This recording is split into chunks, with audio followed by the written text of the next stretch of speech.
ધર્મા dentistry episode 3. Friends, તમને ખબર છે માણસનો બર્થ થાય ને, બાળકનો જન્મ થાય ત્યાર પછી એણે જીવનમાં જીવવા માટે એણે 3 જ વસ્તુ કરવાની હોય.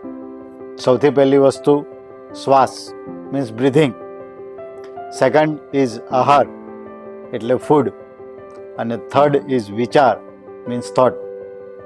આહાર, વિચાર અને શ્વાસ, આ 3 જ વસ્તુ વ્યક્તિને જીવન જીવવા માટે જરૂરી છે.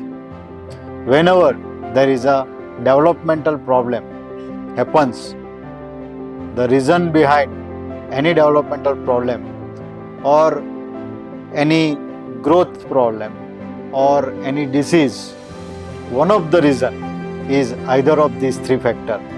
ક્યાં તો બ્રીથિંગમાં પ્રોબ્લેમ છે, ક્યાં તો ફૂડમાં પ્રોબ્લેમ છે, ક્યાં તો વિચારમાં પ્રોબ્લેમ છે. હું માત્ર બાળકની વાત નથી કરતો, પણ આપણી પણ વાત કરું છું. જો તમારામાં આ 3 વસ્તુમાં જો તમે ધ્યાન રાખો તો તમને કોઈ પ્રોબ્લેમ ના થાય.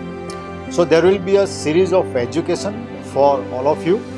Kindly follow us on our Instagram and YouTube channels to learn more about Dharma Dentistry.